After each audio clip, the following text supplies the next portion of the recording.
हरि ओम हरि ओम हरि ओम।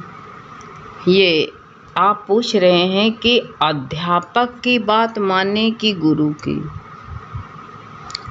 तो अपनी जगह पर दोनों सही हैं, दोनों की बात मानो।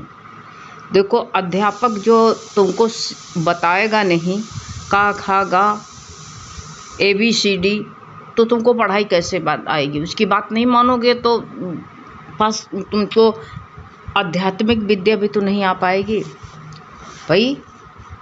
देखो, आध्यात्मिक या तो ऐसी उपज हो, जैसे कबीर कहीं पढ़ने के लिए, कोई अध्यापक उसका पढ़ने के लिए नहीं था, उसके अंदर ऐसा ज्ञान उपजा, दुनिया से असंग रह करके एक परमात्मा में अपना चित्त को लगा दिया। बहुत से संत का सेवरी को ले लो, कहीं पढ़ने नहीं गई, लेकिन उसको सारी विद्या नवधा भक्ति भगवान ने उसको बताया और अंदर उसने लिख लिया अपने। नवधा भक्ति जो है, भगवान ने नवधा भक्ति उसको, जो नवधा भक्ति का ज्ञान दिया और सब वो समझ गई, जान लिया ऐसे। और जो है जो कितने दादू को ले लो, गुरु नानक को ले लो, इन लोगों को कोई भी, जैसे जो प्रहलाद थे, उनके पिता जो है उनको, उनके लिए गुरु अध्यापक किया था, लेकिन वो इतने अंदर भाविक थे, अध्यात्म विद्या पढ़ रखा था, माँ के गर्भ में ही पढ़ लिया था। उनको बाहर अध्यापक की ज़रूरत नहीं पड़ी कि अध्यापक पास वो जाएं, उनको ज़रूरत नहीं पड़ी, अध्यापक पास कुछ जाने की ज़रूरत नहीं पड़ी। तो लेकिन जो है, अब जो है आपको जो है बहुत, जैसे अध्यापक की बात नहीं मानोगे, वो ABCD नहीं पढ़ाएगा आपको। कोई इंग्लिश में बात जो है वाणी भाषण देने को कहे तो आपको आएगा नहीं। कोई की इंग्लिश में बात समझ नहीं पाओगे तो उससे भी ज्ञान ले लो, हैं, उससे भी ज्ञान ले लो। और ज्ञान लेने का भी बात क्या है, कुछ करना है नहीं इसमें, हैं, बस और कुछ नहीं करो। अध्यापक की बात में जो है हाँ मिला दो, बस सब जो है तुम अपने आप ही सीख जाओगे, एक दिन पंडित हो जाओगे। यानी पंडित माने जैसे अध्यापक आपको पढ़ाते हैं वो विद्या आपको आ जाएगी, पंडित हो जाओगे। जो उनकी बात तुमने अध्यापक में हाँ मिला दिया, जो बता रहे हैं वो अब उसको जो है जैसे वो बताएंगे। हम लोगों को मास्टर बताते थे, हम लोग पट्टी वट्टी लेकर के जाते थे, लकड़ी की दफ्ती होती थी बढ़िया, पाटी जो कहा जाता था उसको, और जो है बोरी लेके, आज की तरह थोड़े होता, बोरी लेके नाक पोंछते हुए, कमीज पूरी स्टिंग के पहन लेते, बस नाक पोंछते हुए चले जाते। और क्या, कौन सवेरे सवेरे हम लोगों को नाश्ता बना देता, बस हम लोगों को क्या मिलता था, हम लोग लैया बांध लेते थे, जो कुछ लैया चना चबैना रखा रहता बांध लिया और बांध के चले गए, और बांध के चले गए भागते हुए, और फिर 12 बजे छुट्टी हो जाती थी, भागते दौड़ते आते थे, तब तक खाना बन जाता था। तो वो भागते दौड़ते आते थे बड़े आराम से, और जो है पंडित जी आते थे पढ़ाने के लिए। अक्सर करके होता था कि जी एक मौलवी साहब मुसलमान आते थे, कोई पढ़ाया होगा मौलवी साहब को, लेकिन जो है अक्सर करके पंडित जी पढ़ाते थे, क्योंकि यही होता था, पंडितों को ज्ञान बांटने के लिए होता था। तो उनसे जो हाँ मिला देते थे, बस वो बता देते थे, हम लोगों को बताते थे, एक लाइन खींचो, के बगल में गोल गोल बनाओ, तो गोल गोल बना दे पहले शुरू में, फिर कहीं ने एक नल बना दियो बगल में और कैसे पढ़ाते थे, नल बना दो, बना दिया, ऐसे गोल गोल कहा, ऐसे गोल गोल अंडा बनाओ, तो गोल गोल अंडा बना दिया। और वही जो लाइन खींची थी वो क्या गया, कहा नल बना दो, नल बनाओ। ये बहुत जल्दी विद्या बहुत सीख जाते थे, तो एक नल बना देते थे। तो कहीं देखो का हो गया, जब ABCD पढ़ाने लगे तो कहा देखो ऊपर से कैसे करो, एक लाइन ऐसे टेढ़ी खींचो, और फिर जो है हाँ बा बनाओ, कहाँ कि बा बनाओ, तो कहाँ एक डंडी से खींचो, उसके गोल गोल जो है उसके आगे जो है गोल गोल अंडा जैसे गोल गोल कार बना दो, और कहाँ फिर का पेट चीर दियो तो कहाँ बा हो गया ये। ऐसे पढ़ाएं। जब ABCD पढ़ाने लगे तो कहें देखो एक लाइन थोड़ी तिरछी खींचो, फिर इधर एक खींच दियो और खींच के का पेट चीर दियो तो A बन गया। इस तरह पढ़ाते थे उनके हाँ करके। और जो है आज गीता उता सब लोग हम लोग पढ़ने लगे तो अध्यापक की भी बात माननी है। उनका निरादर नहीं करा, उन्होंने संसारिक विद्या अक्षर पहचानने सिखाया है, इसलिए अध्यापक की भी बात माननी है। जो हम उनकी बात मान लिया तो जो वो पंडिताई बने, वो विद्या आ गई तो हम पंडित हो जाएंगे। ऐसे ही संत महात्मा जो होते उनकी भी बात माननी, इससे हमारा उद्धार हो जाएगा। तो कहा है संत महात्मा जिस पर कहते हैं हमारी श्रद्धा भाव से मानो, जिस संत पर हमारी श्रद्धा होए वैसे ही जो उनकी हाँ में हाँ मिला दो तो फिर कहते हैं हमें वैसा ही अनुभव होने लगेगा जो बताएंगे। संत बताते हैं हमको भगवान का अनुभव हुआ, भगवान से हमको बातचीत होती है।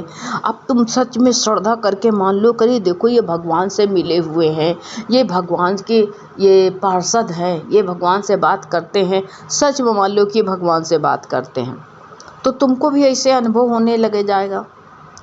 इसमें कुछ किंचित जरा सा भी संदेह, किंचित मात्र भी संदेह नहीं होना चाहिए ये बात पर। ऐसे श्रद्धा की बात है तो यही बताया, कोई संदेह ना करो। अक्षर के ज्ञान में तो कहते छोटा बड़ा हो सकता है। अक्षर के ज्ञान में जो अक्षर का ज्ञान होता उसमें छोटा बड़ा हो सकता, अर्थात कोई छोटा विद्वान हो सकता, कोई बड़ा विद्वान हो सकता है अक्षरों के हिसाब से, परंतु तत्व ज्ञान में छोटा बड़ा होता ही नहीं है। सोच लो, जो ये तत्व ज्ञान का अनुभव करना चाहता है उसमें छोटाई बड़ाई है ही नहीं, छोटा बड़ा होता ही नहीं है। सोच लो, संसार में तो छोटा बड़ा हो सकता है भाई। संसारिक विद्या पढ़ाई जाती इंग्लिश मीडियम का है तो कहीं वो भाई बहुत ऊंचा माना जाएगा, तो हिंदी मीडियम में पढ़ने वाले साधारण माने जाएंगे। उसमें जो है वो जो है अच्छी पोस्ट मिलेगी उनको। कोई बंगलोर का पढ़ा रहता है और कोई अपने इंडिया का पढ़ा रहता है हिंदी स्कूल में, तो उसको बड़ा माना जाएगा, उसकी वैल्यू ज़्यादा होगी। संसारिक विद्या में तो छोटा बड़ा हो सकता है, लेकिन जो कहो कि ये संसार की भी ये तत्व ज्ञान में ये जो है हमारा जो है ये जो तत्व ज्ञान होता है इसमें कोई छोटा बड़ा नहीं होता है। आज देखो, तुम जा कर के देखो, आज तक तुम देख लिया अनुभव कियो, सनकादि, नारद जी, व्यास जी, ये जितने बड़े बड़े कहते हैं महापुरुष हुए हैं, उनको जो बोध प्राप्त हुआ है वही कहते हैं बोध आज एक साधारण आदमी को भी प्राप्त हो सकता है। इसमें छोटाई बड़ाई नहीं है और इसको कोई अधिकारी अनधिकारी नहीं कह सकता है, कोई नहीं कह सकता है। और जो है अब जो जिसने श्रद्धा जमा ली है उससे बढ़ कर के कोई विद्वान नहीं हुआ है, और जिससे बढ़ कर के कोई कहते हैं सुख आनंदित नहीं है। ये जो आध्यात्मिक विद्या वाला है, श्रद्धालु है, तो उससे भी कोई कहते हैं उससे बढ़ कर के कोई ना तो विद्वान है हो सकता है और ना ही से उसको जिसको अनुभव ये तत्व ज्ञान का हो गया है उससे बढ़ कर के कोई विद्वान भी नहीं हो सकता है, कोई सुखी भी नहीं हो सकता है, कोई आनंदित भी नहीं हो सकता है। जिसको ये चीज़ तत्व ज्ञान मिल गया है तो उसको उससे बढ़कर के कोई सुख नहीं, कोई चीज़ें, कोई संसार में कोई सुख नहीं है। और कहा है उसको मानुष मात्र को, इसीलिए क्या भगवान ने मानुष मात्र को इसीलिए मानुष को ही प्राप्त हो सकता है, प्राप्त कर सकता है मानुष को, और उस तत्व ज्ञान को प्राप्त करने के लिए ही मानुष का निर्माण हुआ है।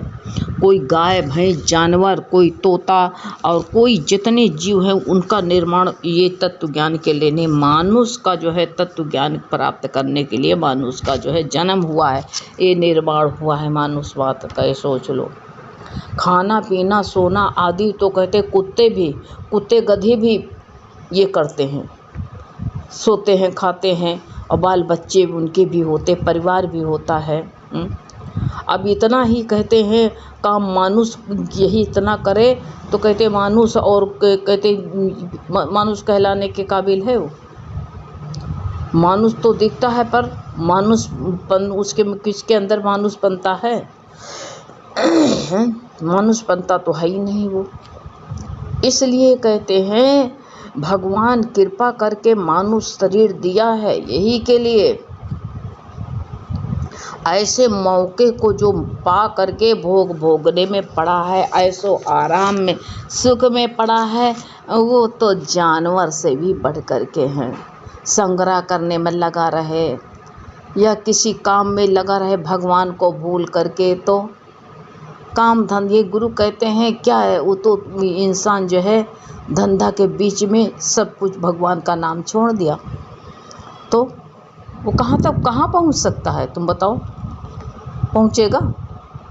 अपने गंतव्य तक पहुँचेगा? अपनी मंजिल तक पहुँचेगा? नहीं पहुँच सकता है। वो तो बीच में अटक जाएगा, क्योंकि वो संसार की जो है भोग वासनाएं जो है उसको बड़ी मीठी लगती, छूटती है नहीं। और ये पक्का याद कर लो, छूट जाएंगी ज़रूर। शरीर भी यहीं छूट जाएगा, रुपया पैसे भी यहीं छूट जाएंगे, सब छूट जाएंगे। ये सोच लो, कोई चीज़ साथ में नहीं जाने वाली, सब यहीं छूट जाए। जब यहीं मिली है तो यहीं छूटेगी। क्या जब यहीं मिली है तो यहीं छूटेगी? ये कोई जो है ये सब यही मिलन हुआ है, यही छूट जाएगा। वो असली मिलन तो वो है जो कभी ना छूटे, सदा साथ रहे।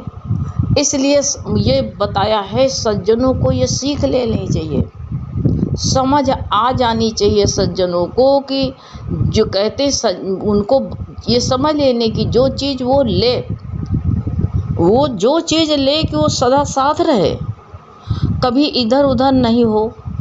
शरीर के टुकड़े टुकड़े कर दिए जाएंगे तो भी उस चीज़ का कोई हमसे छीन नहीं सकता है। जो तत्व मिल गया, आत्म ज्ञान मिल गया, आत्म तत्व मिल गया है, उसको कोई छीन सकता है? कोई नहीं छीन सकता है। और संत ऐसी ही बताते हैं परमात्मा, और वो सब कहते हैं सब यही छूट जाएगा। परमात्मा सब समय में है, कोई ऐसा समय है कि जिसमें नहीं हो, हर समय परमात्मा है और सारा संसार उसके अंतर्गत है। उन्हीं के जितना संसार है, समय है, परमात्मा के अंतर्गत है। सोच लेना, सब उनसे बाहर कोई है ही नहीं। सबसे बढ़ के पदवी उन्हीं की है। उनका किसी का बताया है, किसी भी समय उनका अभाव नहीं है। ये पक्का कर लेना चाहिए हमको, उनके समय का अभाव नहीं है। ये सोच लेना कि भगवान का इस समय आने के लिए भाई मंत्री आ रहे हैं कोई, तो उनका समय ये है, इतने बजे आएंगे, सब सड़क खाली कर दिया जाए, नहीं। परमात्मा सब में और सब समय हैं, अभी हैं, और अगर सब समय हैं तो अभी भी हैं। अगर अभी नहीं है तो वो सब समय में कैसे हो सकते हैं? कहेंगे भगवान सब समय में, कैसे सब समय में हो सकते हैं? ये सब जगह हैं तो यहाँ भी हैं। अगर यहाँ नहीं है तो वो सब जगह कैसे हो सकते हैं? कहना नहीं बन सकता है कि सब समय सब जगह नहीं है। तो वो परमात्मा सब जगह है, व्यापक है। तो हमारे मन में ना छोटा ना अध्यापक छोटा है, ना ही गुरु। और गुरु का दर्जा जो है, संत महात्माओं का दर्जा बहुत ऊंचा है। अध्यापक से तो हम उधर पूर्ति की कमाई कर सकते हैं, घर परिवार संसार चला सकते हैं इससे, लेकिन संत के वचन से तो हम परमार्थ बना सकते हैं, परमार्थी हो सकते हैं, परमार्थ को कमा सकते हैं। इसलिए गुरु बता रहे हैं कि जैसा कहो वैसे जो परमात्मा तत्व का अंदर से अपने जमा लो कि है ही परमात्मा। ये पूछने की बात नहीं है, ना पूछना पड़ता है, किसी से बताया नहीं किसी से गवाही लेनी नहीं पड़ती कि परमात्मा है कि नहीं है। स्वतः सिद्ध है कि परमात्मा है। मैं ही हूँ सब जगह, मेरे सिवाय कुछ है ही नहीं, है ही भगवान। ये सबसे बढ़िया अंदर बैठा ले। खाना पीना, सोना, उठना, बोलना, सब कुछ जो है हर समय परमात्मा चला रहा, परमात्मा उठा रहा है। यही सबसे बड़ा काम है। इससे बढ़ कर के कोई काम नहीं है, सोच लो। तो यही इतना ही याद कर लो, और कुछ याद करने की ज़रूरत नहीं। सब अपने आप सीख जाओगे। क्या करोगे ज़्यादा जान करके? ये भी ना सोचो कि परमात्मा, मुझे आप संत महात्मा बड़े होते हैं, आध्यात्मिक गुरु बड़ा होता है, कि जो है वो जो अध्यात्म विद्या पढ़ाता है वो बड़ा होता है। नहीं, दोनों का अपनी अपनी जगह दर्जा ऊंचा है। इसलिए किसी में छोटा ना देखो, बड़ा ना देखो, सब में भगवान देखो, बस। और कुछ करने की आवश्यकता नहीं है। हरि ओम।